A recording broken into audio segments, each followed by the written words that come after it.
The fluorescent lights of the Pentagon's third-floor corridor hummed their eternal monotone song as Admiral Marcus Torrance strode through the late-evening emptiness, his polished shoes echoing against linoleum that had been walked by presidents and generals.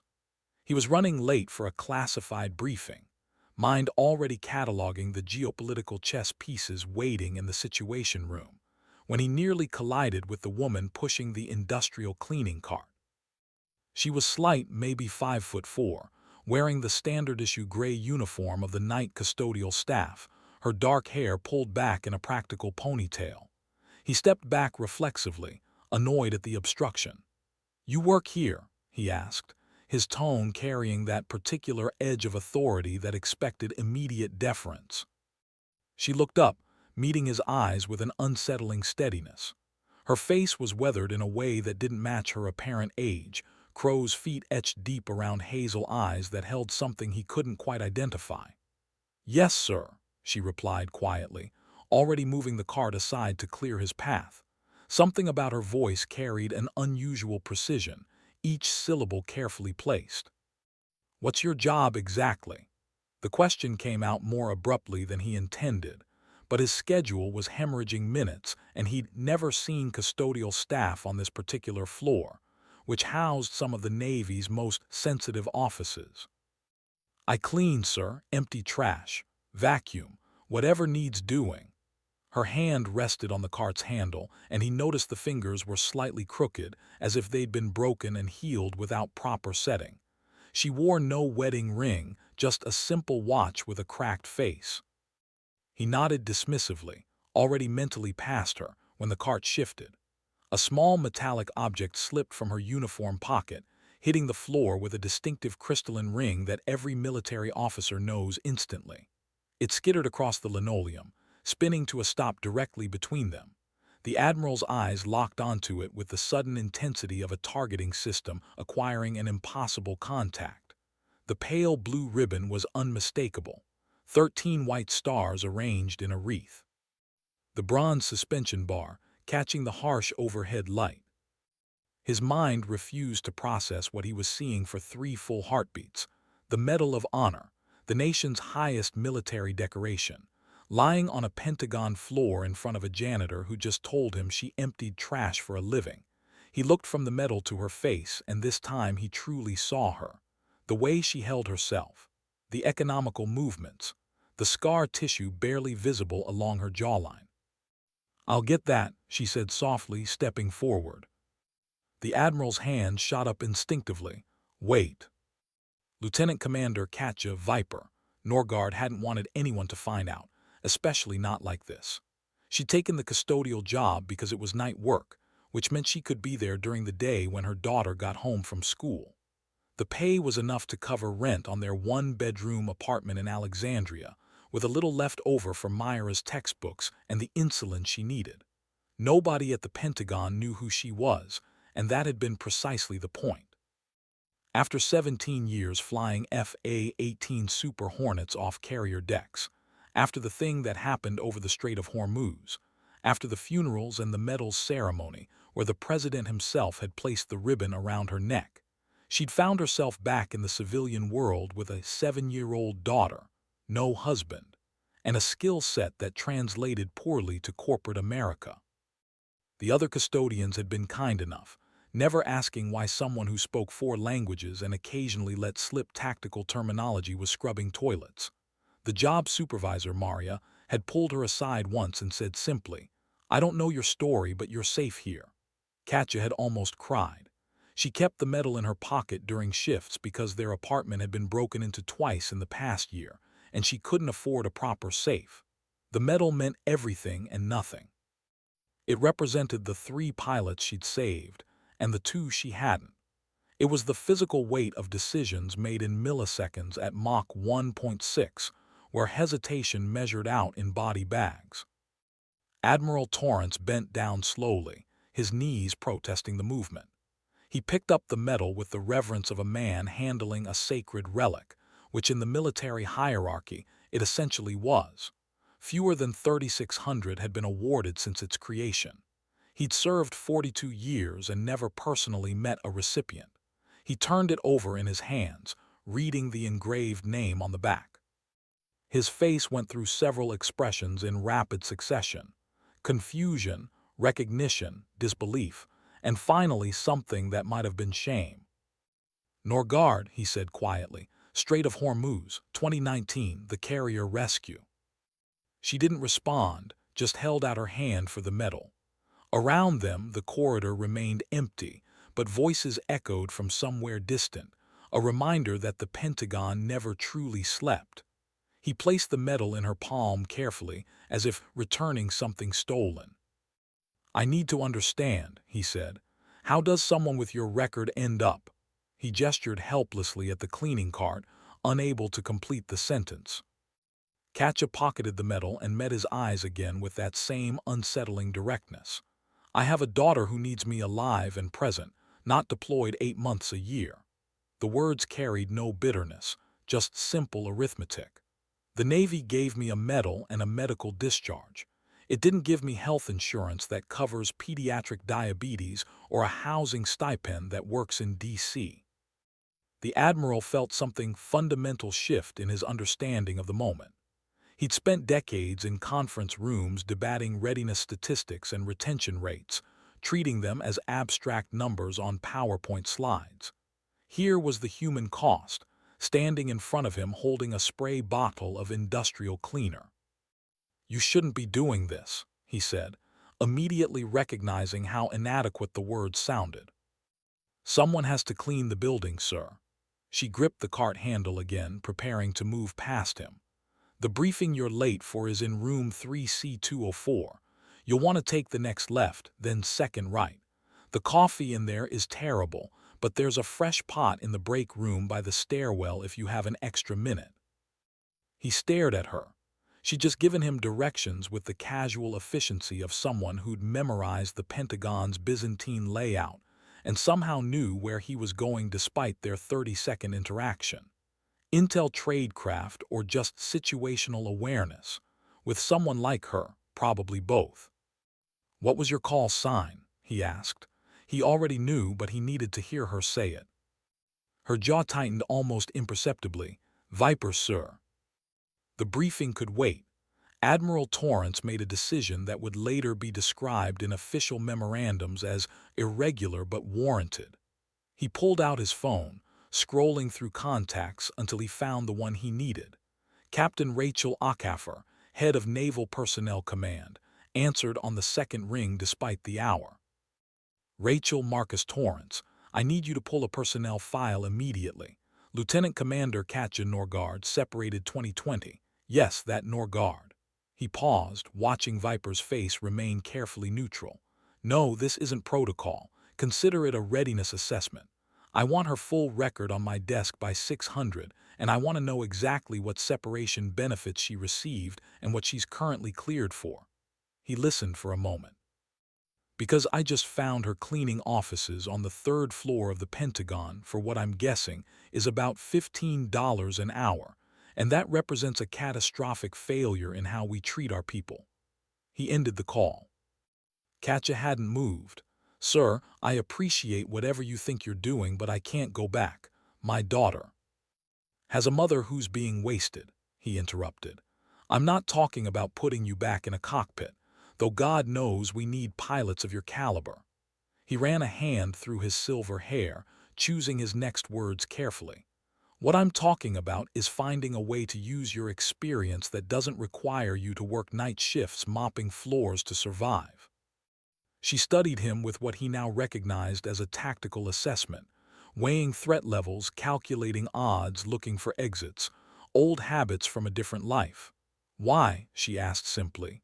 "You don't know me. You don't owe me anything."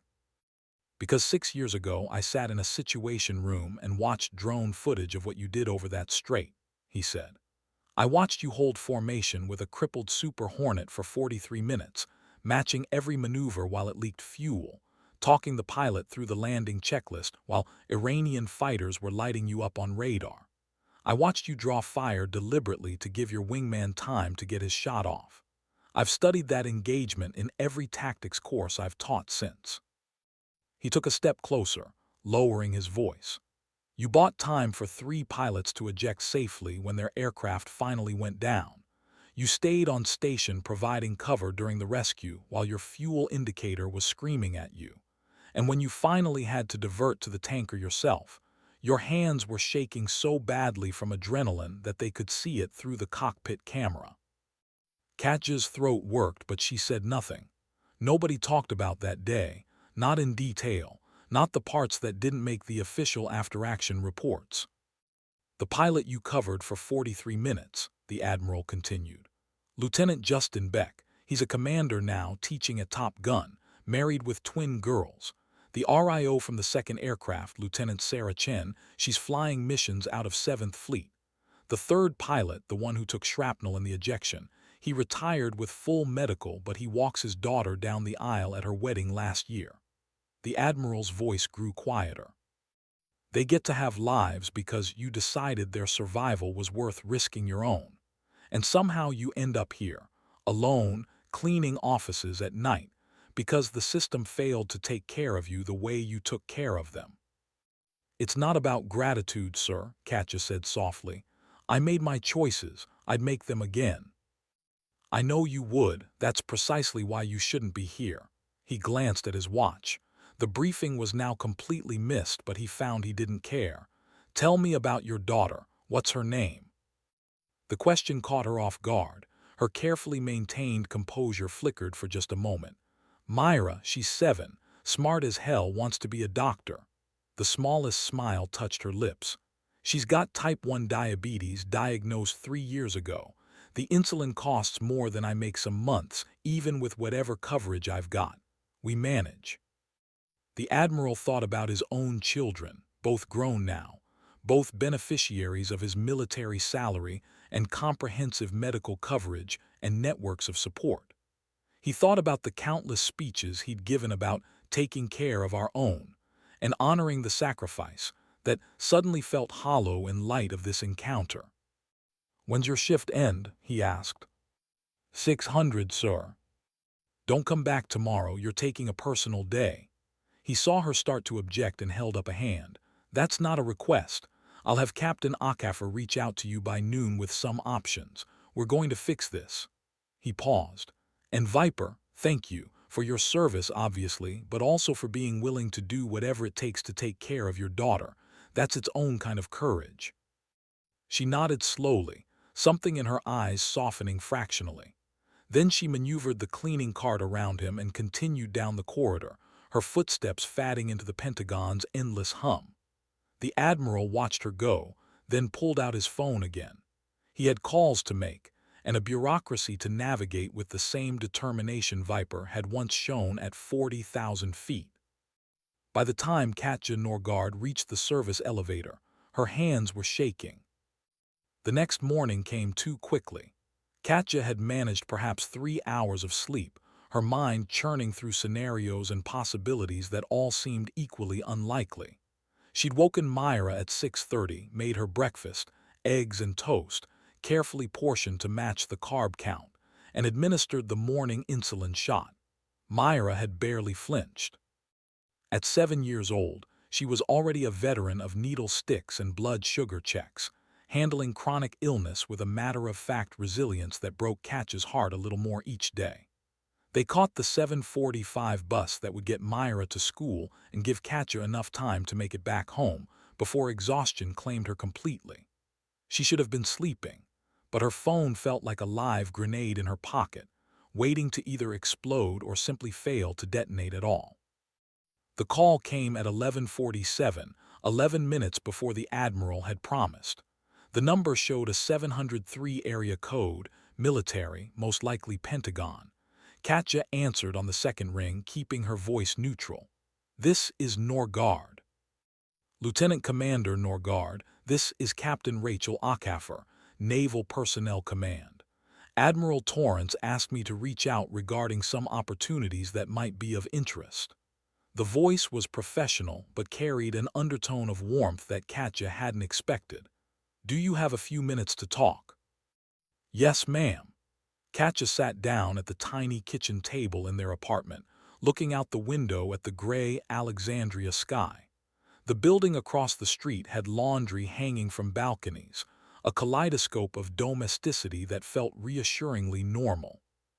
"I've reviewed your file," Captain Akafor continued. "Extensively. Your service record is exceptional. I'm sure you know that. What's less clear is why someone with your qualifications and clearances has been working custodial for the past 16 months. There was no judgment in the statement, just genuine confusion.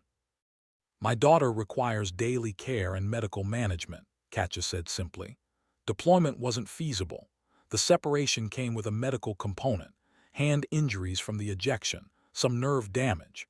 I'm still flight qualified technically, but the Navy determined I'd reached maximum medical improvement and separated me with benefits.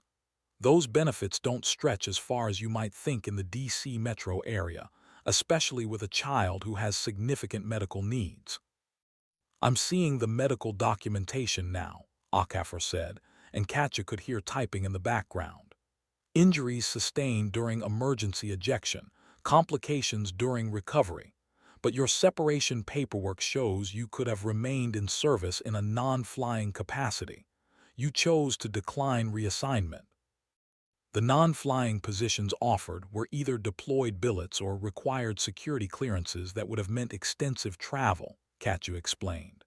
"I had a 7-year-old who'd just been diagnosed with a life-threatening chronic condition and whose father had deployed permanently via car accident 6 months earlier." She kept her voice even, reciting facts. "I chose to be present for my daughter. It seemed like the right decision then. It still does." There was a pause. "I have 3 proposals for you," Captain Akafor finally said. "The Admiral was very specific that we find something that respects both your capabilities and your constraints. First option, instructor position at the Naval Academy. You'd be teaching aviation tactics and weapon systems. Based in Annapolis, day schedule, no deployments. Salary is 04 with your years of service, full medical benefits naturally. You'd need to go through a brief reinstatement process, but with your record, that's essentially a formality." Katja felt her breath catch. Annapolis was 90 minutes from Alexandria in bad traffic, manageable. Teaching meant regular hours. Full medical would cover Myra's insulin without the monthly panic about coverage gaps. That's a significant option, ma'am. Second option is more unconventional. Defense Intelligence Agency is looking for subject matter experts in tactical aviation and Iranian capabilities. Analyst position, mostly Pentagon-based, some travel required but minimal and always scheduled in advance. Civilian GS-13 scale, which actually pays slightly better than 04, and the health benefits are comparable. You'd be doing threat assessments and briefing senior leadership on adversary tactics. "I'd be useful," Katja said quietly, and realized it was the first time she'd allowed herself to think in those terms since leaving the Navy. Useful. Valued for something beyond her ability to work a mop. "Third option," Akafor continued, and now there was something different in her voice. "This one's unusual, and it came from the Admiral directly. He wants you on his staff. Special Assistant for Pilot Welfare and Retention Programs. The Navy's hemorrhaging experienced aviators, and the Admiral believes we need someone who understands both the operational realities and the personal costs.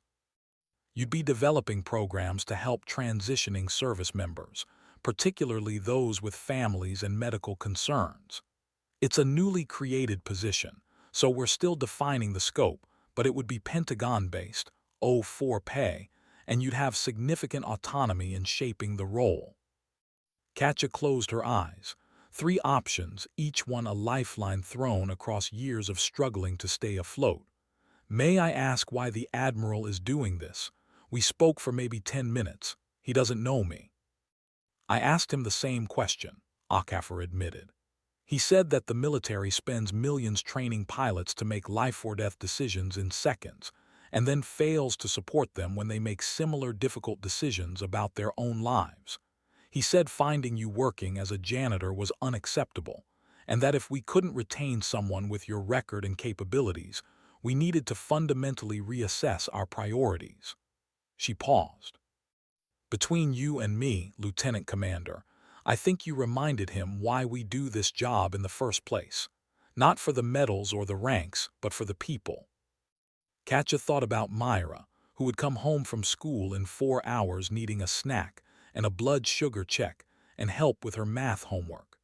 She thought about the medal in her drawer, wrapped in the same cloth she'd used to clean it after the ceremony, never worn because wearing it meant answering questions she couldn't bear to address.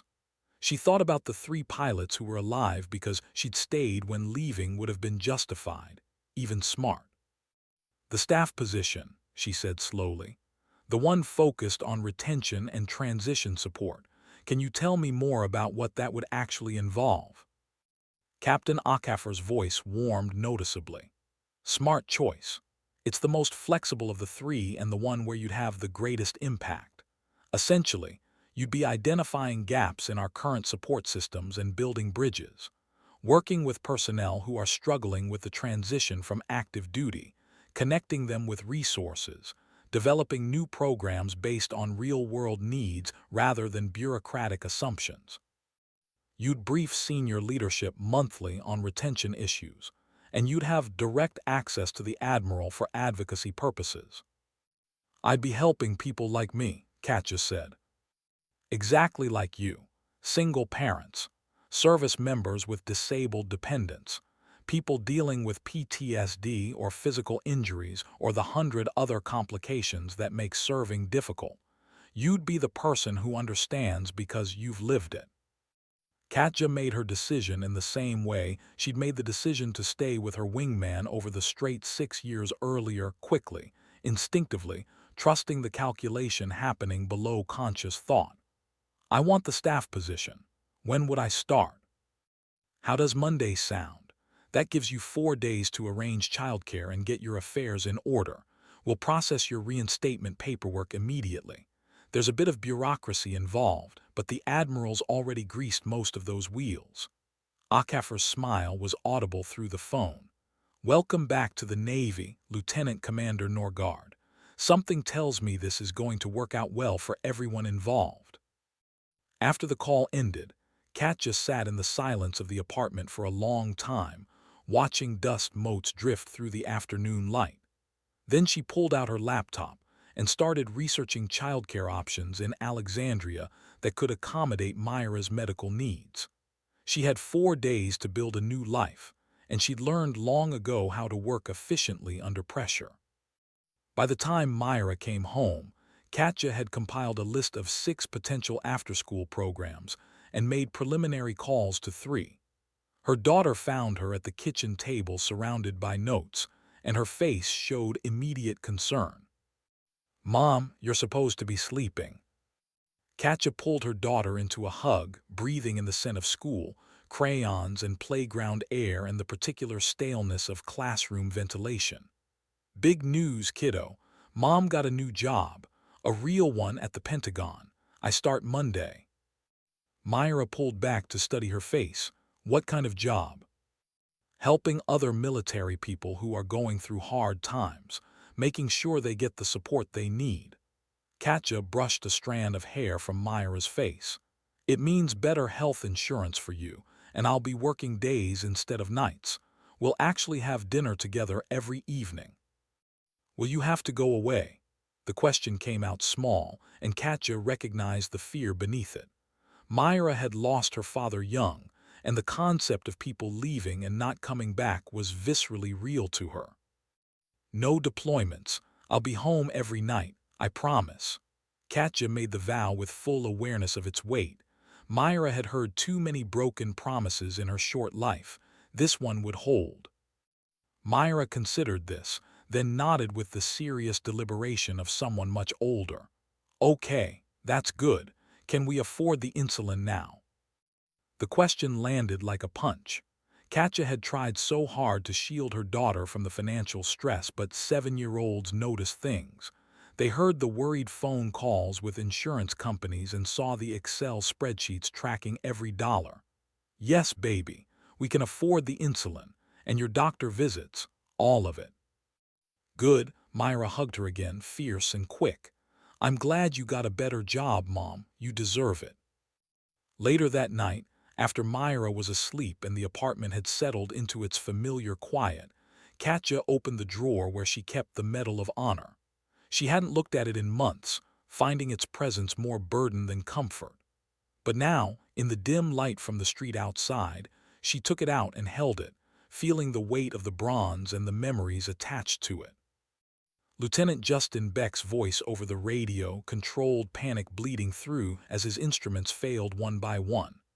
"Viper, I've got no hydraulics, no backup, and I'm losing altitude. I need to punch out." Her own voice steadier than she'd felt. "Negative, Hawk, stay with me. We're going to get you home. On my wing, match my speed. I've got you." 43 minutes of holding formation with a dying aircraft, while her own fuel ticked down, and her threat warning receiver screamed about enemy radar locks.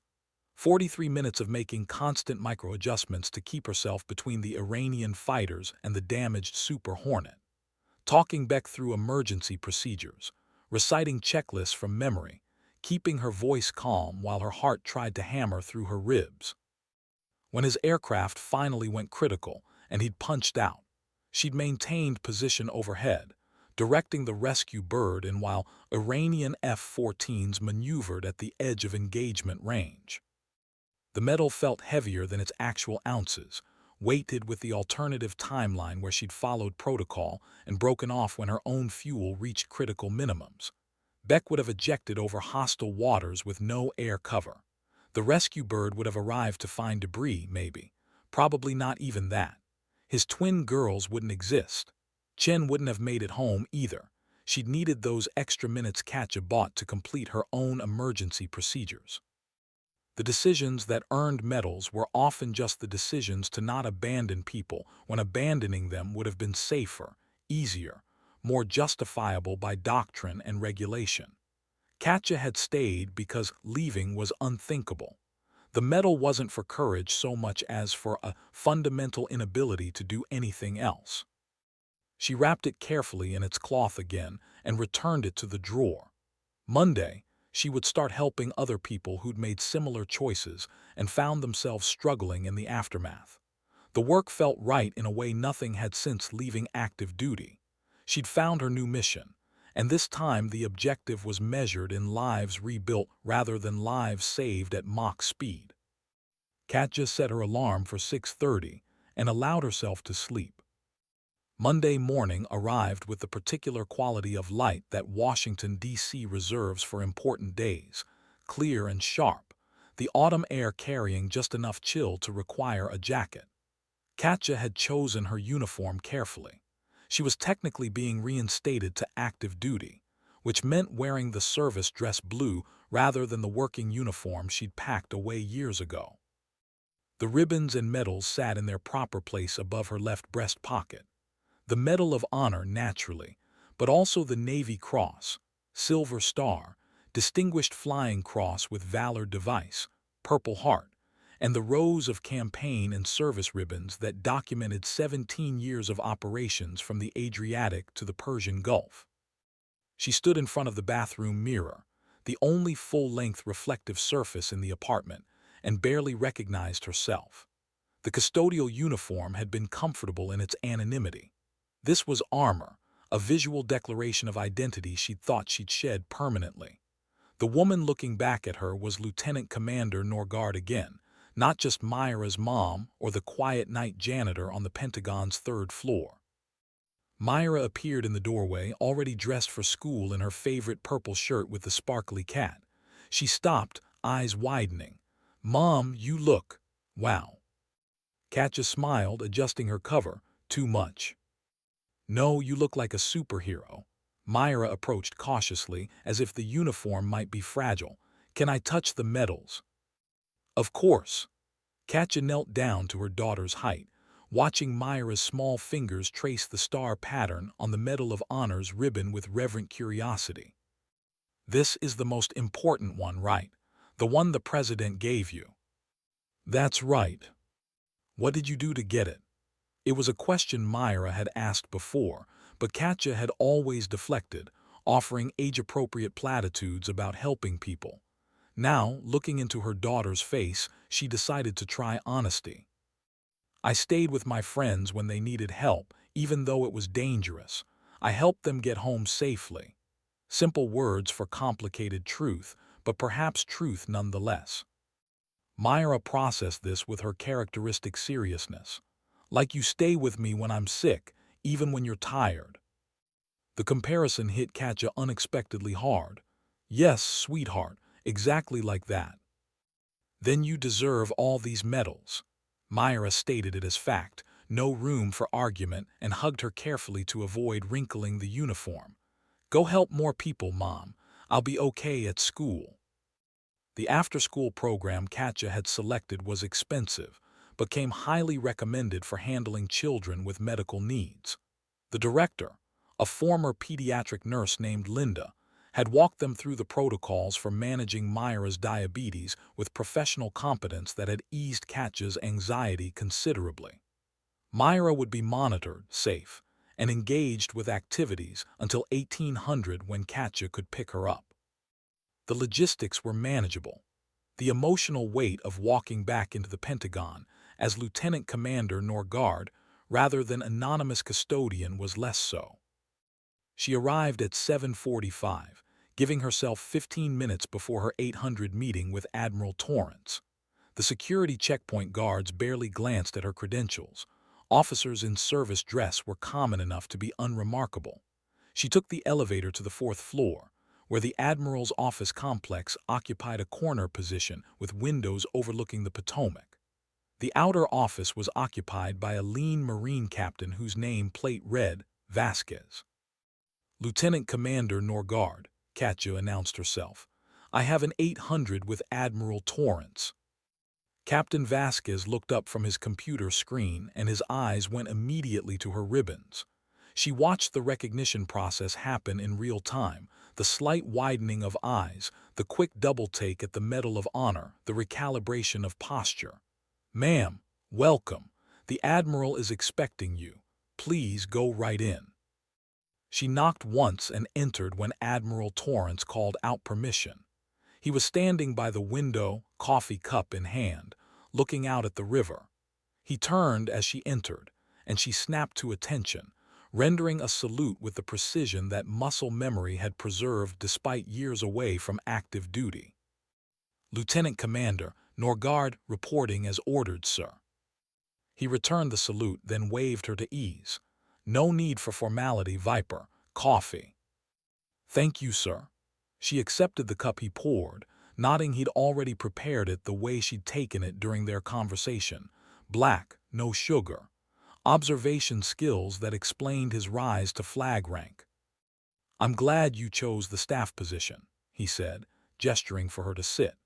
He took the chair opposite rather than retreating behind his desk, a deliberate choice to minimize rank distance. I think you'll find it challenging but rewarding. You'll essentially be building a program from the ground up, which means you'll have latitude to shape it according to what actually works rather than what bureaucracy dictates. I appreciate the opportunity, sir, more than I can adequately express.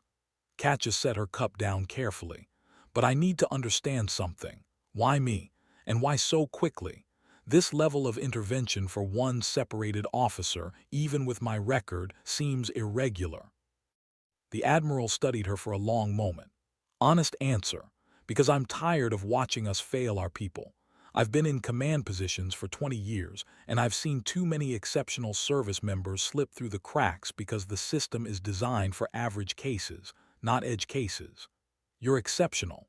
Your circumstances are complicated. The current support structure couldn't handle that combination, so you got processed out and left to figure it out alone. He leaned forward, elbows on his knees. When I saw you Friday night, wearing that uniform and pushing that cart, I realized I'd been failing at the one job that actually matters, taking care of the people who serve. You were right in front of me, literally cleaning the office where I sit and plan operations, and the system had rendered you invisible. That's unacceptable, so I'm fixing it, starting with you. And after me, Katja asked. Sir, with respect, I can't be the only veteran struggling. What about everyone else who doesn't accidentally drop their medal in front of an admiral? He smiled, and it was genuine. That's precisely why I need you in this role. You understand the problem from the inside. Your job is to make sure the next person doesn't need to accidentally encounter me. You're going to help me build systems that catch people before they fall through. They spent the next hour discussing the scope and objectives of her new position. She would report directly to Admiral Torrance, but have wide latitude to operate independently. Her initial focus would be conducting listening tour, talking to transitioning service members, identifying common pain points, and developing recommendations for policy changes. She'd have a budget for pilot programs and the authority to convene working groups across different commands. It was, as Captain Akafer had indicated, a role still being defined in real time. One more thing, the Admiral said as their meeting concluded. Your office is being set up now, but it won't be ready until tomorrow. Today, I'd like you to attend a briefing with me. It's a routine readiness assessment for Carrier Strike Group 3, but I think you'll find it informative for understanding current fleet challenges. Katja recognized the offer for what it was, a re-immersion into the operational world she'd left behind. I'd be honored, sir. The briefing room was 3 floors down, a windowless space dominated by a massive screen displaying global deployment maps. 20 officers filled the tiered seating, and conversations died abruptly when Admiral Torrance entered. Katja followed at the regulation 2 paces behind and to the left, taking a seat in the back row. She noticed several officers glancing at her ribbons, then away quickly, the mathematics of precedence making them uncomfortable. Medal of Honor recipients occupied an unusual space in military hierarchy, technically subordinate to flag officers, but carrying a moral authority that transcended rank. The briefing itself was technically proficient, but highlighted precisely the issues the Admiral had described. Pilot manning was at 82% of requirement. Maintenance backlogs were extending deployment lengths. Family support services were inadequate, leading to retention problems among mid-career officers. The statistics were presented as abstract percentages, but Katja saw the human cost behind each number. 82% manning meant exhausted pilots flying back-to-back missions with inadequate rest. Extended deployments meant marriages fracturing and children growing up with absent parents. Inadequate family support meant people like her, eventually, making the painful choice to leave rather than sacrifice their families. She took notes, not on the statistics but on the systemic failures they revealed. By the time the briefing concluded, she had filled 3 pages with observations and potential intervention points. Admiral Torrance caught her eye as they filed out, giving an approving nod. He'd wanted her to see this, to understand the scale of the problem she was being asked to address. Back in his office, he asked, "Thoughts?" "Permission to speak freely, sir." "Always." "We're treating people like interchangeable parts." The briefing never mentioned quality of life, never discussed what happens to the families when we extend deployments, never acknowledged that retention problems might be symptoms of deeper issues rather than budget line items to be solved with bonuses. She flipped through her notes. 82% manning sounds like a number. It's actually exhausted pilots making mistakes because they're stretched too thin. Extended deployments sound like operational necessity. They're actually marriages ending and kids developing attachment issues and service members deciding they can't sustain this lifestyle. "Go on," the Admiral said quietly. "If I had stayed in after Myra's diagnosis, I would have been part of that 82%. Physically present but mentally compromised because I'd be worried about my daughter with every pre-flight check. That doesn't make me weak, it makes me human. The military needs to figure out how to accommodate humanity better, or we'll keep losing our best people to civilian sectors that do." She looked up from her notes. "Sir, you asked me to be honest. Here it is. We need to stop pretending that service members don't have lives outside the uniform. We need to start building support systems that acknowledge family is a readiness issue, not a distraction from readiness." Admiral Torrance was quiet for a moment, then smiled. "This is exactly why I needed you. You're not wrong, but try saying that in a budget meeting and watch the procurement officers have strokes. Your challenge will be translating moral imperatives into bureaucratic action items that survive the appropriations process. He pulled out a file folder and slid it across the desk. This is your reading material for tonight. Previous attempts at improving retention and family support. Study what didn't work and figure out why. Tomorrow we'll start building something that does.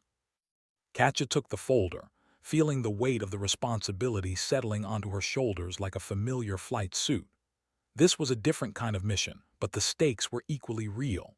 People's lives and families hung in the balance, just measured in years rather than seconds. She thought about the 3 pilots she'd saved over the strait, now living full lives because she'd made the right call in the moment. How many more could she save with this work, given time and institutional support? "I won't let you down, sir," she said. "I know you won't, Viper. That's why you're here." She left the Pentagon at 17:30, early enough to avoid the worst of rush hour traffic, and arrived at the after-school program with 15 minutes to spare. Through the window, she could see Myra at a table with 3 other children, working on what appeared to be an art project. Her daughter was laughing, engaged, and when Linda checked her blood sugar with the practiced efficiency of someone who'd done this 10,000 times, Myra barely paused in her conversation. She was thriving in a way that would have been impossible during Katja's custodial shifts, when pickup times were uncertain and stress levels ran perpetually high. Myra spotted her through the window and waved enthusiastically. When Katja entered, her daughter ran over with a construction paper creation that might have been a cat or possibly a dragon. "Mom, look what I made." "That's beautiful, baby. Tell me about it in the car." She signed Myra out, nodding the detailed log Linda maintained of blood sugar checks and insulin administration. Professional, thorough, exactly what they needed. In the car, Myra chattered about her day, a science lesson about plants, a disagreement with a classmate over Pokémon rankings, the chocolate milk at lunch that she'd correctly calculated the carbs for. Normal childhood experiences, unmarred by medical crisis or financial anxiety. Katja listened, offering appropriate responses while her mind simultaneously processed the briefing she'd attended and the recommendations she was already formulating. They stopped for takeout on the way home, Thai food from a place that had accurate nutritional information available, making carb counting feasible. It was a small luxury they hadn't been able to afford regularly during the custodial months. Myra chose pad Thai, which required careful insulin calculation, but was within acceptable parameters. They ate at their small kitchen table, the same one where Katja had sat 5 days earlier when everything had changed. "How was your first day?" Myra asked around a mouthful of noodles. "Good, busy. I learned a lot." Katja smiled at her daughter. "How do you feel about this new schedule? Is it working okay for you?" Myra considered the question seriously. "I like that you're not tired all the time, and you seem happier. That's good." She twirled more noodles onto her fork.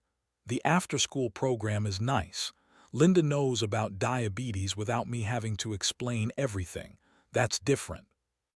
"Different good or different bad?" "Different good. At the old place, I always felt like I was weird or complicated. Here, it's just normal." She met her mother's eyes with that preternatural wisdom that chronic illness sometimes bestows on children. "You seem more normal too, like you fit better in your own skin." The observation was startlingly accurate. Katja had spent years feeling displaced, as if she were playing a role that didn't quite fit. The uniform had felt right that morning in a way nothing had in years. "I think you're right, kiddo. I think maybe we're both finding our way to something better." After dinner, after homework and insulin and the bedtime routine that had become comforting in its predictability, Katja settled at the kitchen table with Admiral Torrance's folder. The previous attempts at retention improvement made for depressing reading. Well-intentioned programs undermined by inadequate funding or bureaucratic inertia. Pilot initiatives that addressed symptoms rather than root causes. Family support structures that worked on paper but failed in implementation because they didn't account for the realities of military life. She made notes in the margins, identifying patterns of failure. Too often, programs were designed by people who'd never lived the problems they were attempting to solve. Too often, success metrics were based on participation rates rather than actual outcomes. A family support program that measured success by how many people attended meetings rather than whether those people's lives actually improved was theater, not support. What was needed was something fundamentally different. A system designed by people who understood both the operational requirements and the human costs. A structure that treated family stability as a force multiplier rather than a competing priority. Programs that acknowledged the reality that an officer worried about their child's medical care or their spouse's deteriorating mental health was not operating at full capacity, no matter how dedicated or professional. Katja worked until midnight, filling a legal pad with observations and preliminary recommendations.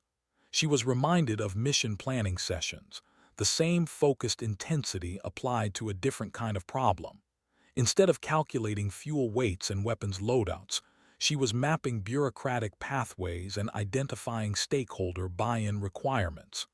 The skills transferred surprisingly well. She slept deeply that night, the first truly restful sleep she'd had in months.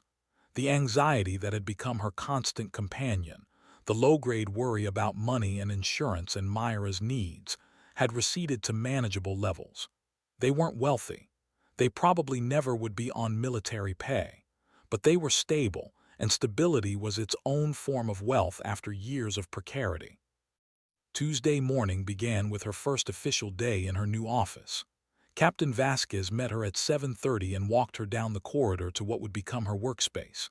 It was modest, one window looking out at an interior courtyard, a desk with a computer, filing cabinets, and a small conference table. But it was hers, and the door bore a temporary placard reading, LTCDRK Norgard, Office of Pilot Welfare. Not fancy but functional, Vasquez said. The Admiral wanted you close to his office for ease of coordination. You'll share his admin support team and they're excellent. Anything you need, just ask. Katja set down her bag, taking in the space that represented her new mission. On the desk, someone had left a handwritten note. She recognized Admiral Torrance's distinctive scrawl. The most important battles are fought one person at a time. Make every one count. She spent the morning setting up her computer access and reviewing policy documents. By afternoon, she drafted an initial work plan focusing on 3 priority areas: family support for service members with special needs dependents, career path flexibility for mid-career officers facing family challenges, and mental health resources for transitioning pilots. Each area represented a gap she'd personally experienced. Each one could be addressed with targeted intervention and institutional commitment. At 1500, her desk phone rang. Admiral Torrance. Viper, I need you to attend something with me. We've got a situation developing and I want your perspective. On my way, sir. She found him in the operations center, a larger and more heavily secured space than the briefing room from the previous day. Multiple screens displayed real-time intelligence feeds. A dozen officers clustered around workstations, speaking in the controlled urgency that indicated something significant was happening. We've got a P-8 Poseidon with engine trouble over the South China Sea, the Admiral explained quietly. They're maintaining altitude for now, but if they have to ditch, it gets complicated fast. Chinese naval vessels in the area, political sensitivities, the usual nightmare scenario. He gestured to the main display showing the aircraft's position. The crew is performing exceptionally well, but this is going to be a long night. I want you to observe how we handle crew support during an emergency situation. It'll be relevant to your new role. Katja watched the drama unfold over the next 6 hours. The P-8's crew executed emergency procedures with textbook precision, eventually managing a successful diversion to Okinawa on a single engine. Throughout the crisis, she observed something she'd never paid attention to during her flying career: the support infrastructure activating behind the scenes. Family notification procedures, crisis counseling standby, medical teams pre-positioned, administrative personnel preparing casualty assistance paperwork that thankfully wouldn't be needed. The machinery was impressively thorough once activated, but it only engaged during acute crisis. What about chronic stress? What about the family whose service member deployed 8 times in 10 years, each time adding another layer of strain until something finally cracked? Those situations didn't trigger emergency protocols because they developed slowly, invisibly, until suddenly the breaking point arrived and it was too late for preventive intervention. She shared these observations with Admiral Torrance after the situation resolved successfully. He nodded thoughtfully. "Write that up. This is exactly the kind of systemic gap we need to address. We're excellent at crisis response, terrible at preventing crises in the first place." Katja returned to her office and worked until 2000, missing dinner pickup but having texted Linda to arrange extended care. Myra would understand. Some nights required the mission to take priority, and as long as those nights were exceptions rather than the rule, the balance held. She finally left the Pentagon with a draft proposal that would eventually become the foundation for a comprehensive pilot wellness program, though she didn't know that yet. She only knew she'd found purpose again, and that felt like coming home in a way that geography never could. Wednesday brought her first external meeting, and with it, her first real test of whether her insights would translate into institutional change. The conference room at Naval Air Systems Command was filled with senior officers and civilian officials, all skeptical expressions and crossed arms. They'd been summoned at Admiral Torrance's request to hear proposals for improving pilot retention, and they clearly viewed this as another bureaucratic exercise with minimal practical impact. Katja recognized the dynamic immediately. She'd sat through enough such meetings during her active duty years to know that meaningful change rarely emerged from PowerPoint presentations, delivered to audiences already convinced of their own expertise. Admiral Torrance made brief introductions, then turned the floor over to Katja with a simple statement. "Lieutenant Commander Norgard has insights worth hearing. I suggest you listen carefully." She prepared slides but decided in the moment to abandon them. Instead, she stood at the front of the room and spoke directly, no barrier of technology between her and the audience.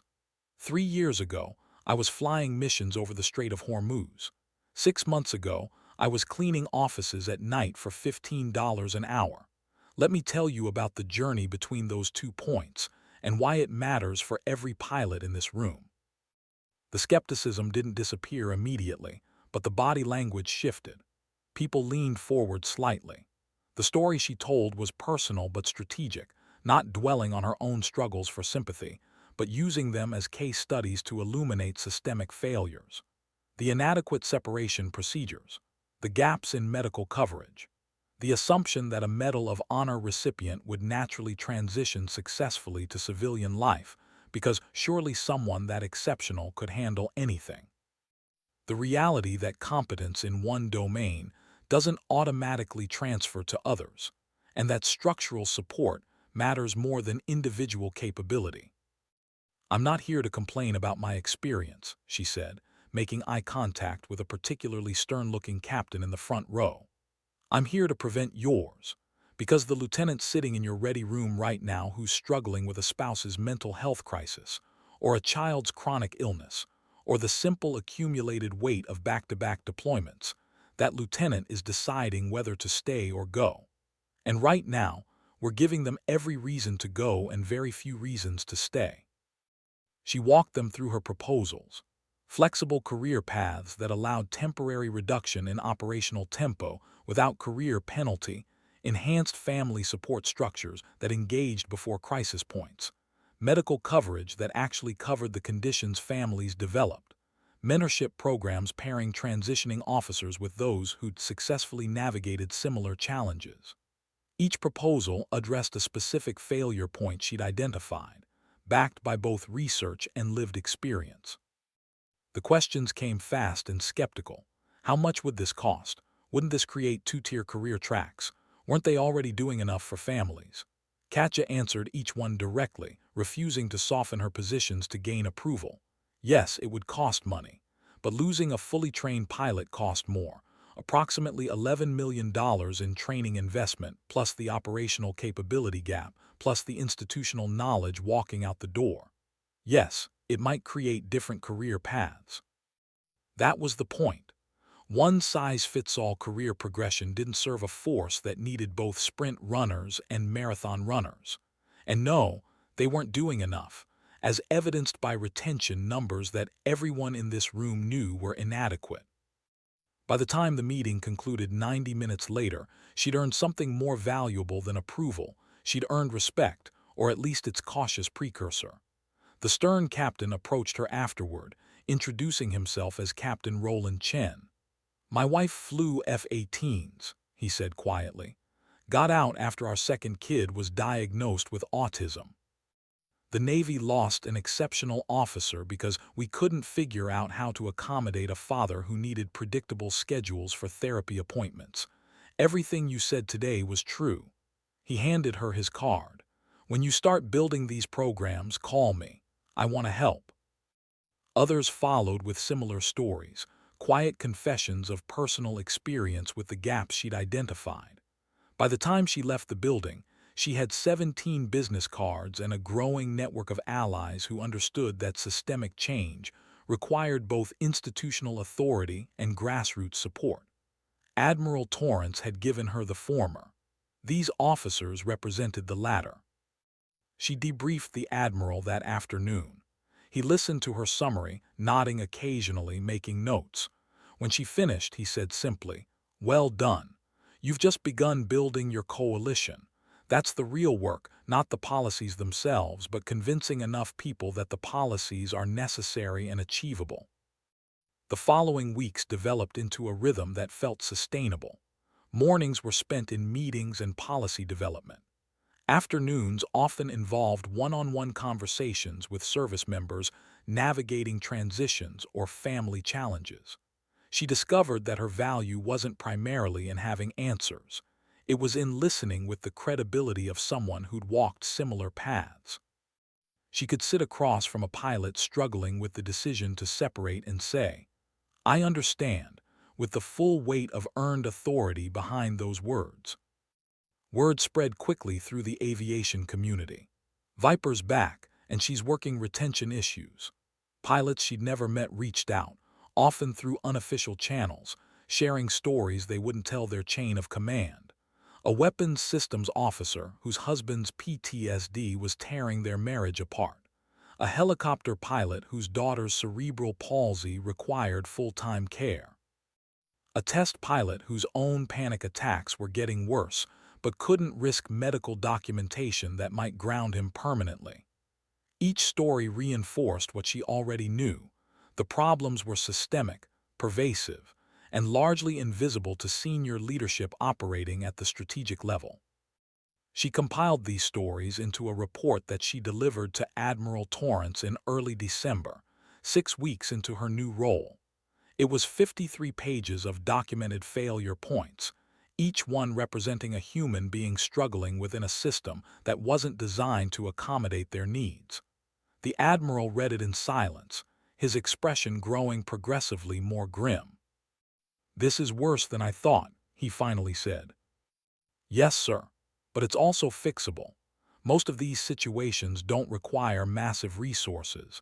They require flexibility and creativity in applying existing resources. A pilot who needs temporary shore duty to manage a family crisis doesn't need new programs. They need permission and institutional support to take that path without career penalty." "Permission," the Admiral repeated. "That's the recurring theme, isn't it?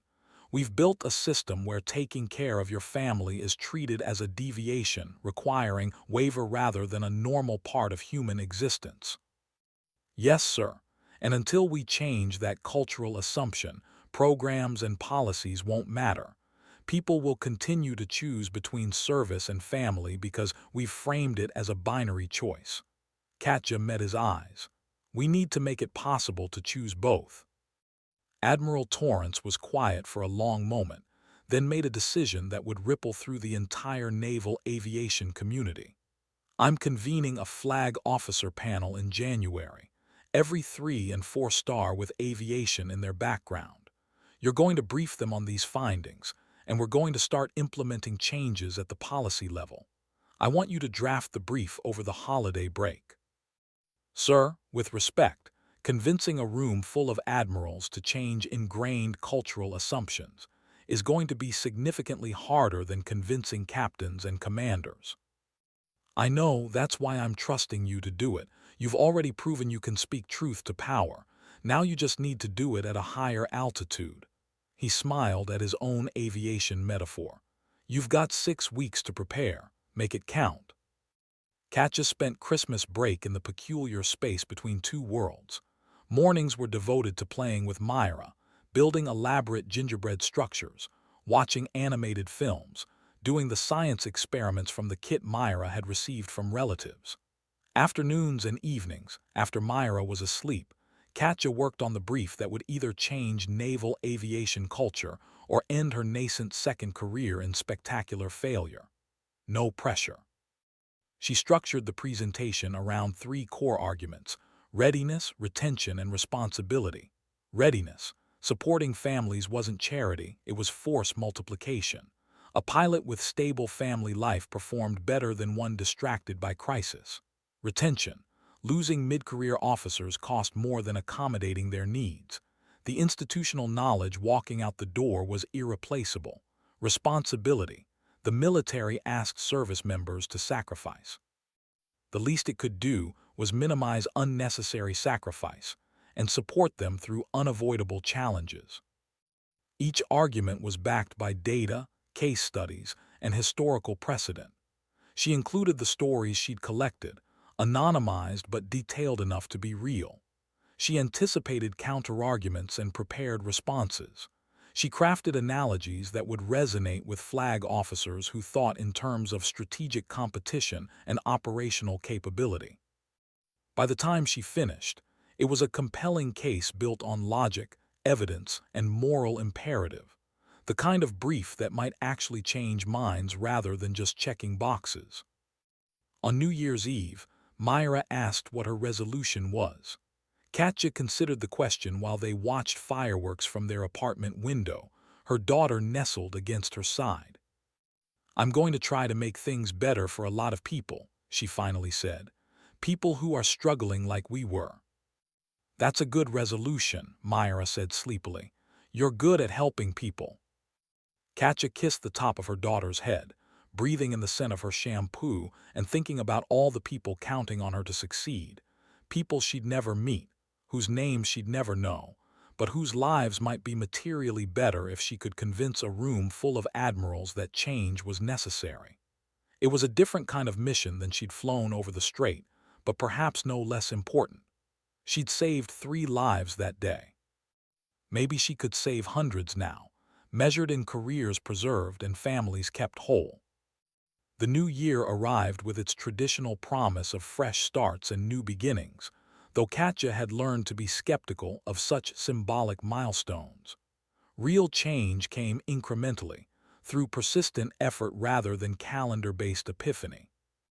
The flag officer panel was scheduled for January 15th, giving her 2 weeks to refine her presentation and manage her own anxiety. She'd briefed senior officers before. During her active duty career, she'd given countless tactical debriefs to admirals and generals. But this felt different. Those briefings had been about operational outcomes, objective successes or failures that could be measured in mission completion rates and enemy capabilities degraded. This brief would require her to challenge fundamental assumptions about how the military should operate, suggesting that the institution needed to change rather than expecting individuals to adapt to its requirements. That kind of argument required both extraordinary evidence and the credibility to deliver it convincingly. Admiral Torrance had scheduled a dress rehearsal for January 10th, bringing in a smaller audience of senior captains to provide feedback. Katja delivered her presentation to this test group, watching their reactions carefully. Some nodded along, recognizing the problems she described from their own commands. Others looked skeptical, arms crossed in the universal body language of resistance to change. One captain, a former F-35 pilot named Harrison, challenged her directly during the question period. "Lieutenant Commander, with respect, what you're proposing sounds like we should accommodate every individual circumstance. Where does it end? Do we start scheduling deployments around soccer games and school plays? The military can't function if everyone's putting family first." It was the exact objection she'd anticipated, and she was ready for it. "Captain Harrison, with respect, that's a false dichotomy. No one is suggesting we prioritize soccer games over operational requirements. What I'm suggesting is that we acknowledge family stability as an operational requirement, not a competing priority." She pulled up a slide showing retention statistics. "We're losing experienced mid-career officers at unprecedented rates. Exit interviews consistently cite family concerns as a primary factor. We've got two options: continue losing them and spend billions training replacements, or figure out how to retain them by providing support structures that don't currently exist. I'm advocating for the second option because it's both more humane and more cost-effective." "But your proposal would create different career tracks," Harrison pressed. "Doesn't that inherently create inequality? Some officers taking the easy path, while others maintain full operational tempo." "Is it an easy path to manage a child's chronic illness while maintaining your professional qualifications?" Katja kept her voice even professional, but let a hint of steel enter it. "Is it easier to coordinate medical appointments and therapy sessions than to deploy? Captain, I've done both.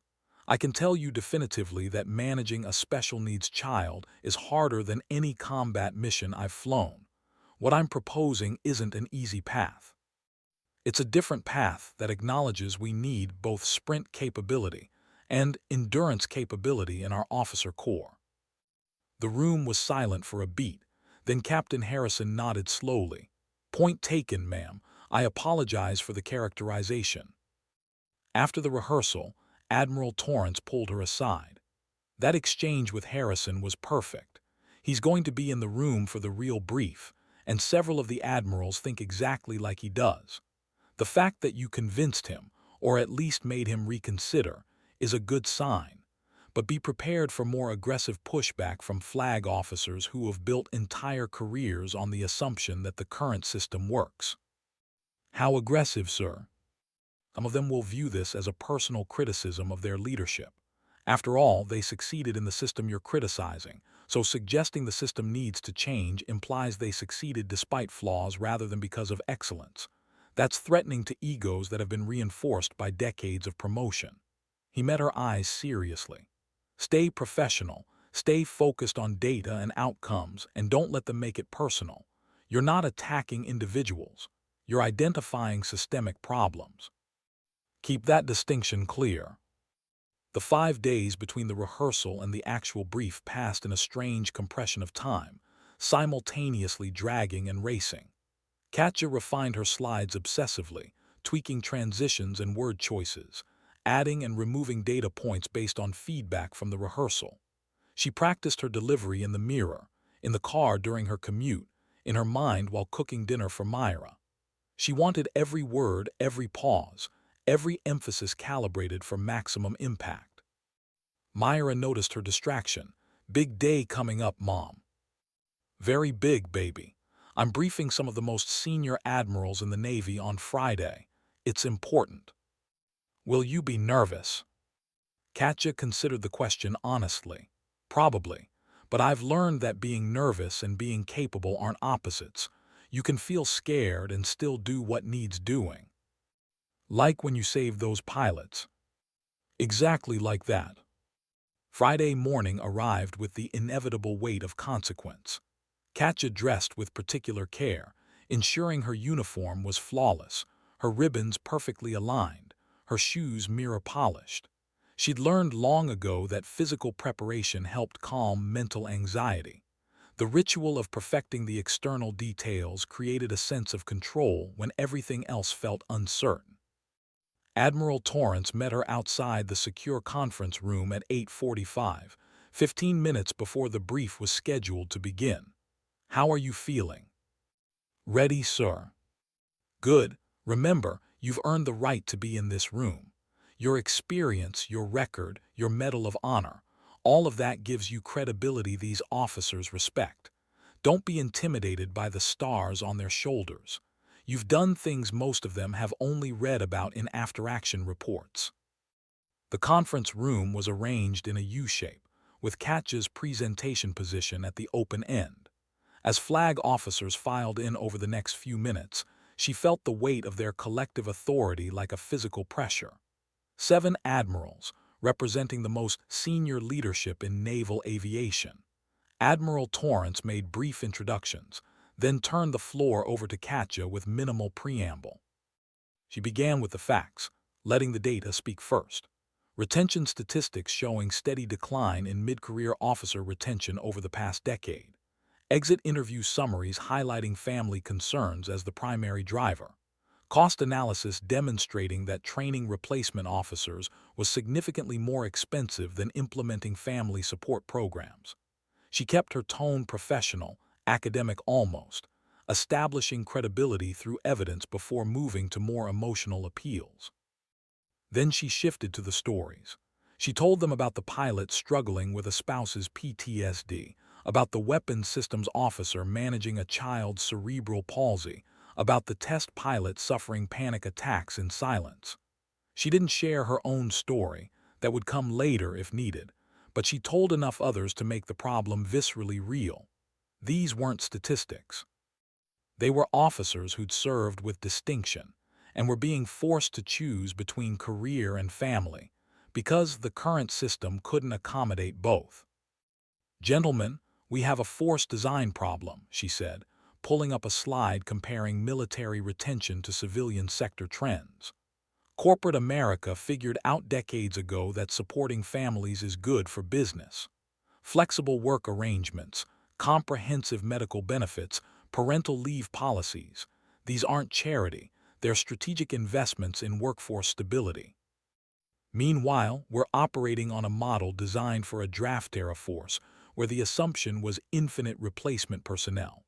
That assumption is false, and the consequences are increasingly serious."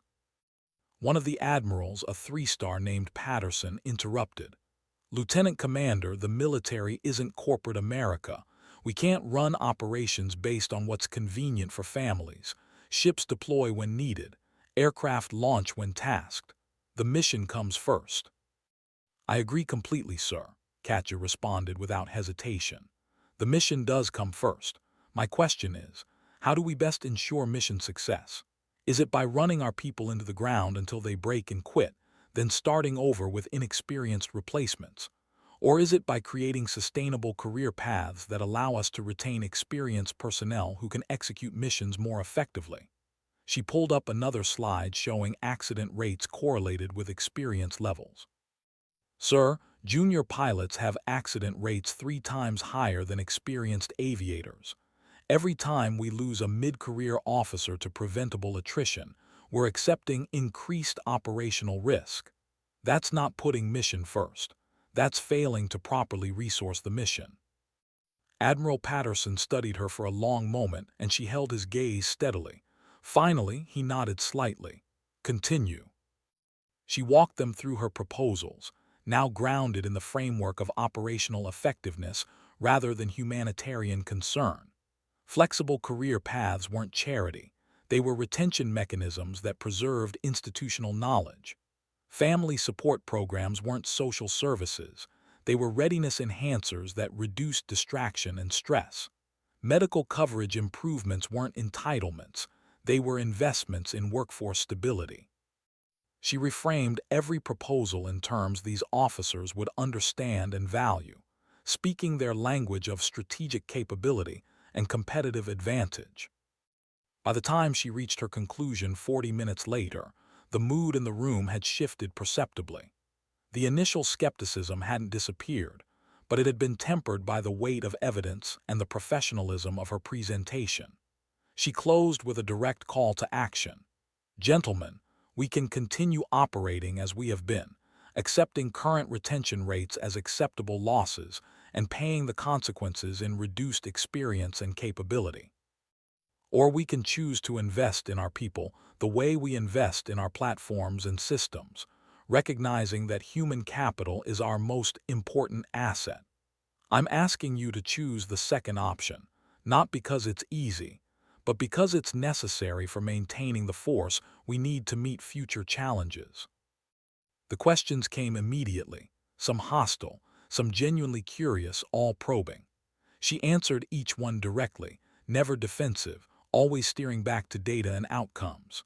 When one admiral suggested her proposals would create a force of weak officers who couldn't handle hardship, she responded with controlled intensity that carried the full weight of her combat record. Sir, I have 312 combat hours over hostile territory. I've been shot at, tracked by enemy radar, and forced to make life-or-death decisions at speeds where milliseconds count. I don't believe accommodating family needs creates weakness. I believe forcing people to choose unnecessarily between family and service creates resentment and drives talent away.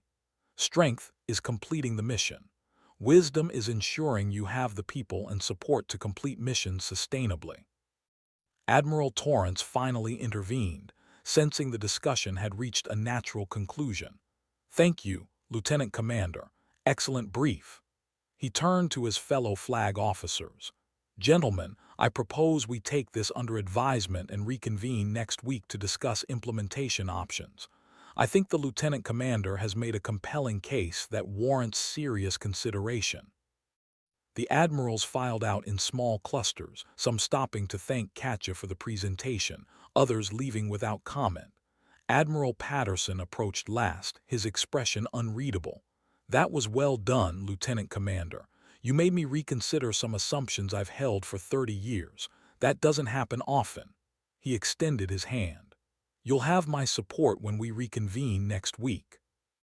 After everyone else had left, Admiral Torrance put a hand on her shoulder. That was exceptional, Viper. You just changed some very important minds. Not all of them, not completely, but enough to move forward.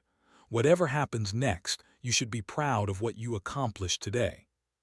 Katja allowed herself to feel the relief and exhaustion that she'd been holding at bay during the brief. Thank you, sir. I hope it's enough. It will be. Change in organizations like ours happens slowly, but once it starts moving, it's hard to stop. You've created momentum. Now we see where it leads. She left the Pentagon that afternoon feeling simultaneously drained and energized, the particular emotional cocktail that follows high-stakes performance. She picked up Myra from the after-school program and took her for ice cream, a small celebration of the day's success.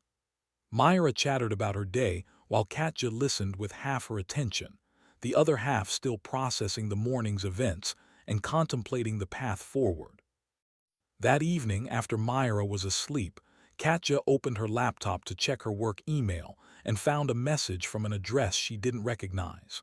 The subject line read simply, "Thank you. Lieutenant Commander Norgard," the email began. "You don't know me, but you might remember the pilot you stayed with for 43 minutes over the Strait of Hormuz 6 years ago.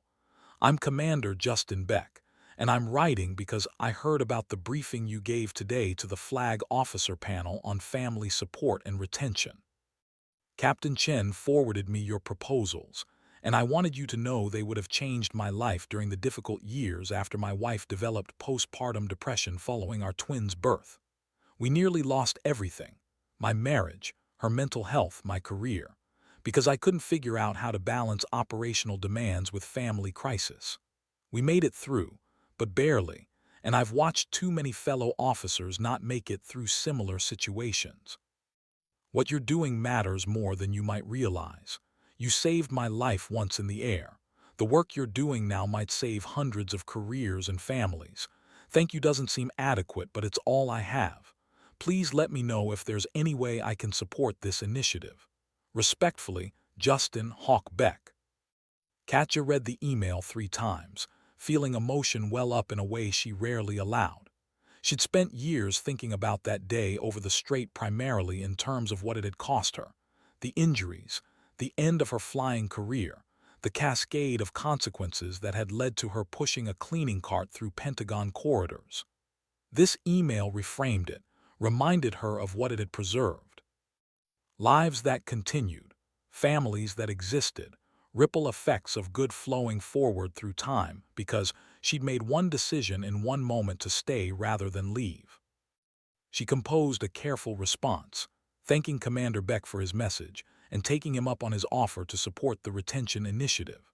Then she closed her laptop and sat in the quiet of her apartment, thinking about the strange trajectory her life had taken. From the cockpit to the custodial closet to the conference room briefing admirals. Each stage had felt like failure or ending at the time, but perhaps they were all just different chapters in a longer story that wasn't finished being written. The following week brought the reconvened flag officer panel, and with it, decisions that would reshape naval aviation family support programs. Admiral Patterson had been true to his word, advocating strongly for implementation of Katja's proposals. The result was a pilot program, appropriately named, several officers noted with amusement, that would launch in 3 months across selected commands. Flexible career paths for officers managing family medical needs. Enhanced support services for special needs dependents. Mentorship programs pairing transitioning officers with those who'd successfully navigated similar challenges. It wasn't everything Katja had proposed, but it was substantial enough to make a real difference. Admiral Torrance called her into his office after the meeting concluded. "Congratulations, Viper. You just changed naval aviation policy. How does it feel?" "Terrifying, sir," she admitted. "Now we have to make it actually work. Policies on paper are easy. Implementation is where good intentions usually die. Which is why you're going to oversee the pilot program directly. Consider it a promotion in scope if not rank." He slid a folder across his desk. "These are the commands that volunteered to participate. You'll be working with their leadership to implement the programs, track outcomes, and report back to me quarterly. If this works, and I believe it will, we'll expand it fleet-wide within 18 months." Katja opened the folder, scanning the list of participating commands. Strike Fighter Squadron 147, Helicopter Sea Combat Squadron 25, Fleet Replacement Squadron for F-35s and 5 others. Diverse in platform and mission, united in leadership willing to try something new. When do I start? You already have. Your first site visit is next Monday at Lemoore. Pack your bags. The transition from policy development to implementation marked a new phase in both Katja's work and her understanding of how change actually happens. It was one thing to brief admirals in the Pentagon. It was another entirely to work with squadron commanders who were juggling operational tempo, training requirements, maintenance challenges, and now experimental family support programs that might or might not work. Some embraced the initiative enthusiastically, seeing it as long overdue recognition of realities they'd been observing in their ready rooms. Others were skeptical, viewing it as additional administrative burden on already overstretched commands. At Lemoore, she spent 3 days embedded with Strike Fighter Squadron 147, attending ready room meetings, eating in the wardroom, and most importantly, talking informally with junior officers about their experiences and needs. She discovered that the most valuable insights rarely came during formal interviews. They emerged during casual conversations over coffee, during pre-flight briefings, in the small moments between scheduled events when people felt safe enough to share their actual struggles rather than their official positions. Lieutenant Sarah Chen, a different Chen from the one she'd saved years earlier, though the coincidence of names initially confused everyone, pulled her aside during a break between training sorties. "Ma'am, Can I ask you something personal? Of course. How did you decide to leave? I mean, you had this amazing career, you're a Medal of Honor recipient, you could have stayed in forever, but you chose to get out for your daughter. How did you know it was the right call? It was the kind of question Katja had been asked variations of a dozen times since starting this assignment, but Lieutenant Chen's tone suggested it wasn't academic curiosity. What's really going on, Lieutenant? Chen hesitated, then the words came out in a rush. My husband has MS, multiple sclerosis. He was diagnosed last year and it's progressing faster than we expected. He's going to need more care, and I'm the only income we have because he had to leave his job.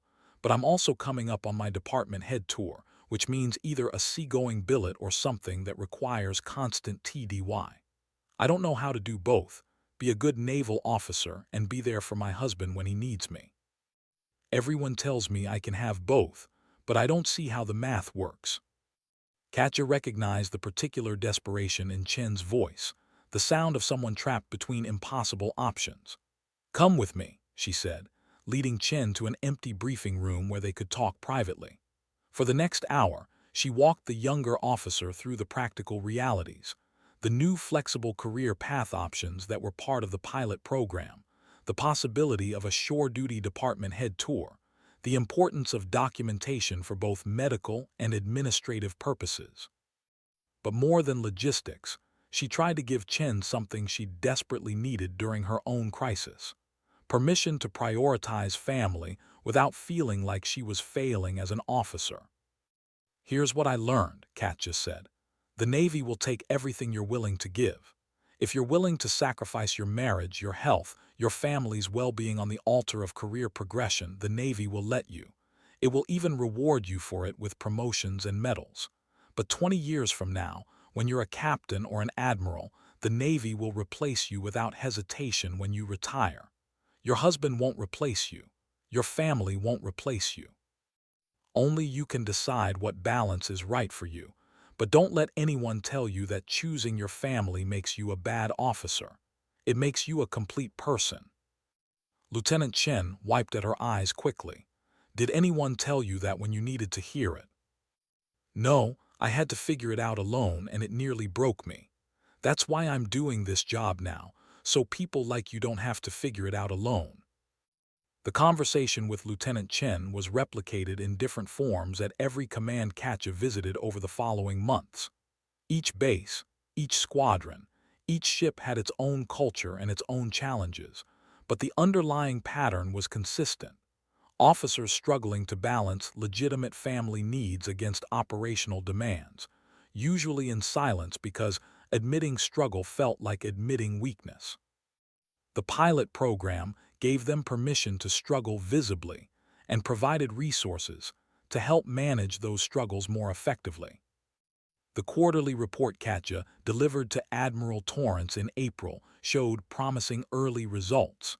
Retention rates in the pilot program commands were up 12% compared to control groups.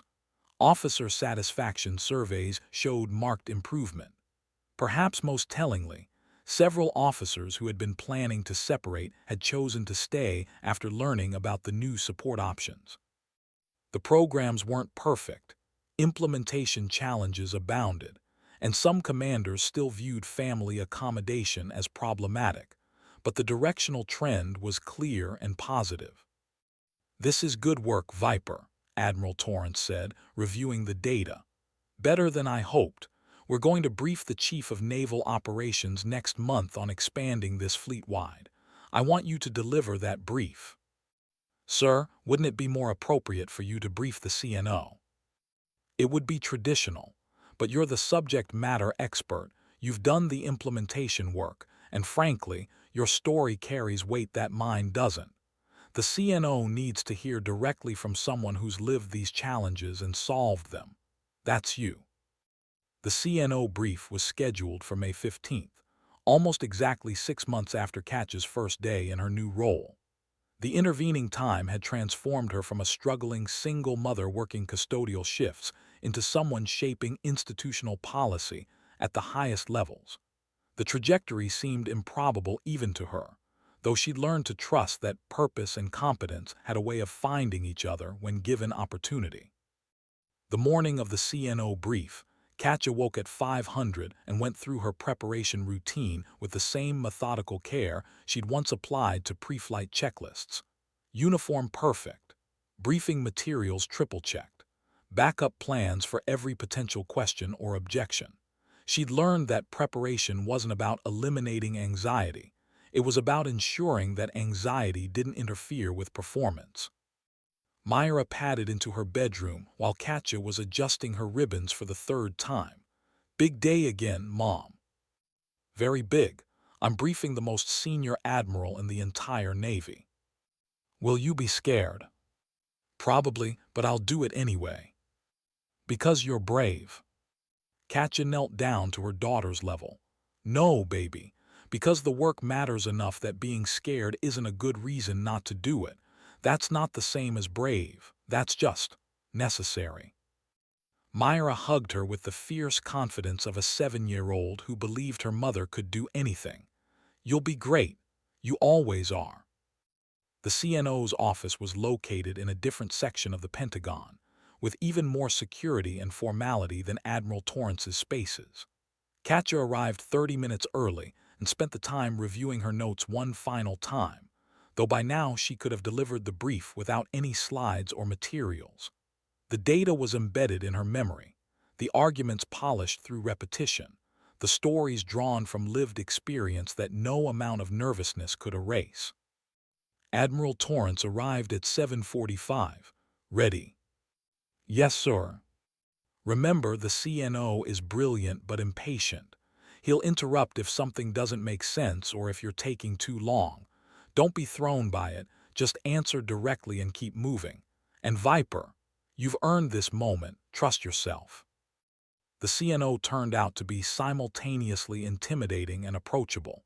A 4-star admiral who'd flown combat missions in 3 different conflicts and worked his way up from enlisted ranks to the Navy's top position. He listened to Katja's brief with focused intensity, interrupting occasionally with sharp questions that demonstrated he'd already reviewed the written materials and was testing her depth of understanding. When she presented the retention data, he leaned forward. "Lieutenant Commander, these are impressive improvements, but they're also expensive. Personnel costs are my largest budget item, and you're proposing we increase them significantly. How do I justify that to Congress?" The question isn't whether these programs cost money. It's whether they cost more or less than the alternative. Katja pulled up a slide she'd prepared specifically for this question. Training a replacement pilot costs approximately $11 million and takes 3 years before they reach full operational capability. Every time we lose a mid-career officer to preventable attrition, we're accepting those costs. The programs I'm proposing cost roughly $80,000 per participant per year. If we retain just one pilot who would have otherwise separated, we break even. The data from the pilot program shows we're retaining an average of 6 officers per command. The ROI is exceptional. The CNO studied the numbers, then nodded slowly. "That's a compelling economic argument, but there's a cultural argument too. Some of my commanders believe accommodating family needs creates a force that's less ready to deploy, less willing to sacrifice. How do you respond to that?" This was the heart of it, the fundamental philosophical divide that no amount of data could fully bridge. Katja chose her words carefully. "Sir, with respect, I think that's based on a false assumption about what creates readiness. Readiness isn't just about willingness to deploy, it's about capability to perform effectively when deployed. An officer who's distracted by family crisis, who's worried about a spouse's deteriorating mental health or a child's unmanaged medical condition, isn't operating at full capability no matter how physically present they are. Supporting families isn't charity, it's removing obstacles to peak performance. We don't send aircraft into combat with maintenance issues unresolved because we want them at maximum capability. Why would we send personnel into high-stress situations with family issues unresolved and expect different results?" The CNO was quiet for a long moment, then something in his expression shifted. "My daughter has type 1 diabetes," he said quietly. "She was diagnosed when she was 6. I was a commander at the time, and I remember the absolute terror of trying to manage her care while deployed. My wife handled most of it, but I was useless operationally for weeks because my mind was always partially focused on whether my daughter was okay." He met Katja's eyes directly. "No one talks about that. We're all supposed to pretend that family concerns don't affect us, that we can compartmentalize perfectly. But that's bullshit. Human beings don't work that way." "No, sir, they don't," Katja agreed quietly. "My daughter has type 1 as well. I understand exactly what you mean." "Then you understand why this matters beyond the numbers and the policy arguments." The CNO glanced at Admiral Torrance. "I'm approving fleet-wide expansion effective immediately. Get me an implementation plan within 30 days. And Lieutenant Commander Norgard, you're going to oversee it. Consider yourself detailed to my staff as special advisor for personnel readiness. We're going to fix this properly." The meeting concluded shortly after, with handshakes and congratulations and the particular satisfaction of having successfully navigated a high-stakes briefing. But Katja found herself thinking about the CNO's daughter as she left the Pentagon that afternoon, about all the invisible struggles that people carried while maintaining professional facades. The military culture demanded stoicism, competence, the appearance of invulnerability. But beneath those surfaces, everyone was human, everyone struggled, everyone made painful choices between competing obligations. The work she was doing wouldn't eliminate those struggles. Life would always be complicated, families would always face challenges, service would always require sacrifice. But perhaps it could make the struggles more manageable, the choices less stark, the sacrifice more sustainable. That felt like a worthy mission, and Katja had learned long ago that worthy missions were worth the difficulty of executing them. Over the following year, the family support programs expanded across the fleet with varying degrees of success. Some commands embraced them wholeheartedly, integrating family accommodation into their operational planning. Others implemented them grudgingly, viewing them as mandatory bureaucratic exercises rather than genuine readiness enhancements. Katja traveled constantly, visiting ships and squadrons, troubleshooting implementation problems, collecting data on outcomes and refining approaches based on what actually worked rather than what looked good on paper. She also became, somewhat to her surprise, a mentor for junior officers navigating family career tensions. Word spread that Viper was someone you could talk to honestly, someone who wouldn't judge or report or suggest that struggling made you weak. Her office hours were perpetually booked. Her email inbox overflowed with requests for advice. She found herself having variations of the same conversation hundreds of times. "Yes, you can prioritize your family." "No, that doesn't make you a bad officer." "Yes, there are options available now that didn't exist before." "No, choosing those options won't destroy your career." The repetition might have been tedious, except that each conversation represented a person's life potentially changed, a family potentially preserved, a career potentially sustained. Myra thrived during this period, adjusting to the stability that Katja's improved employment brought. Her diabetes management improved with consistent access to supplies and regular medical appointments. Her grades improved with the reduced stress of not worrying about her mother's financial situation. She made friends at school and at the after-school program, building the social connections that had been difficult when their lives were characterized by constant precarity. She still asked occasionally if her mother missed flying, and Katja's answer was always truthful. "Sometimes. But I don't miss it enough to leave you, and what I'm doing now matters just as much, just differently." On the first anniversary of her return to active duty, Admiral Torrance called Katja to his office. She arrived wondering if there was a new assignment or crisis requiring her attention. Instead, she found him holding a set of orders and smiling. "Congratulations, Commander Norgard. Your promotion came through, effective immediately." He handed her the orders that officially moved her from '04 to '05, from lieutenant commander to commander. The promotion had been expected. She was due based on time in grade and performance, but seeing it formalized still carried weight. Thank you, sir. I appreciate the confidence you've shown in me over this past year. The confidence was earned. You've accomplished more in 12 months than most officers accomplish in entire careers.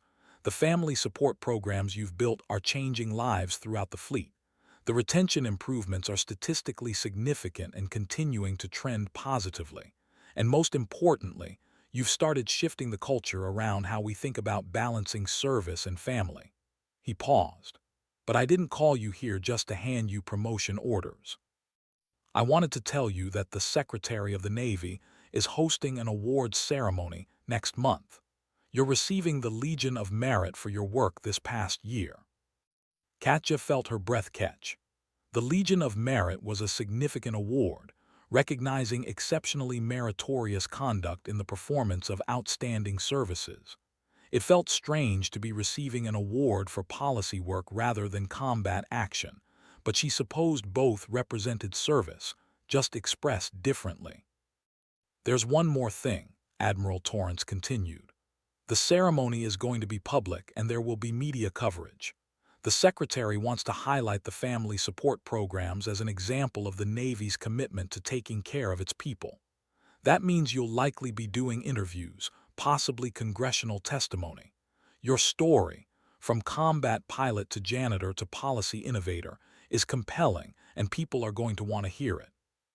I need to know if you're comfortable with that level of visibility.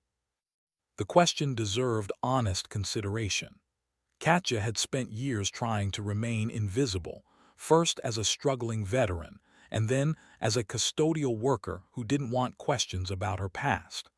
The idea of deliberately stepping into public attention was uncomfortable.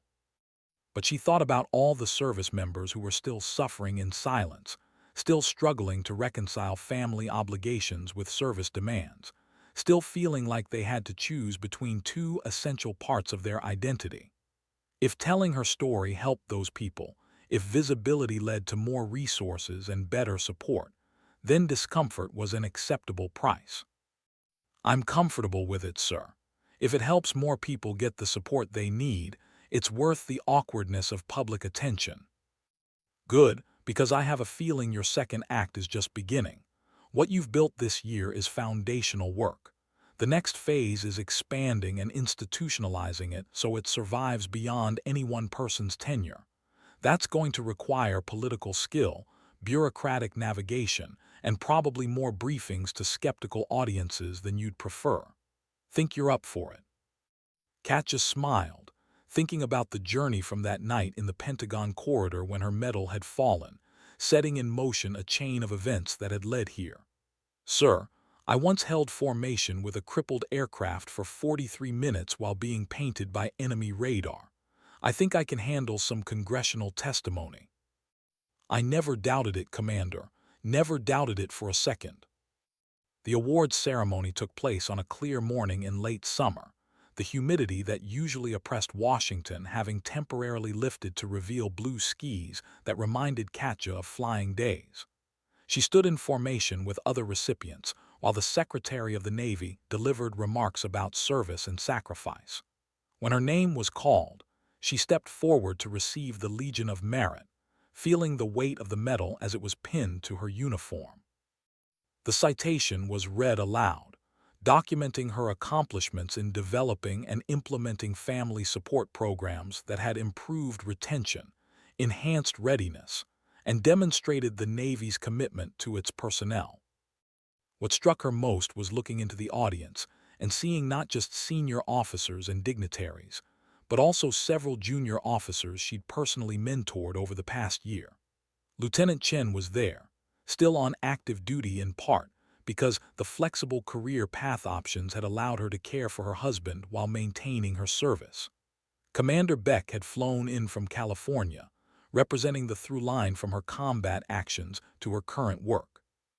And in the front row, Admiral Torrance sat next to a small girl in a purple dress, Myra, who'd been specially invited to watch her mother receive recognition for work she barely understood but knew was important.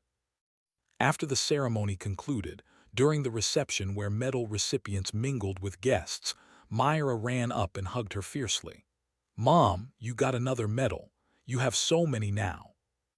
"This one's different," Katja said, kneeling to her daughter's level. "This one I got for helping people, not for flying dangerous missions. Both matter, but this one feels more like who I want to be." "I think you're who you want to be," Myra said with the casual wisdom that children sometimes deploy. "You help people. That's what you do." Commander Beck approached, shaking Katja's hand warmly. "Congratulations, ma'am. Well deserved. My wife is here. I'd like you to meet her if you have a moment." He introduced Katja to his wife Jennifer, who had her own story of struggling through postpartum depression while her husband was deployed, of nearly losing herself and their marriage before getting help. "I'm a therapist now," Jennifer explained, "working specifically with military families. What you're doing systemically complements what I'm trying to do individually. Thank you for making this work visible and legitimate."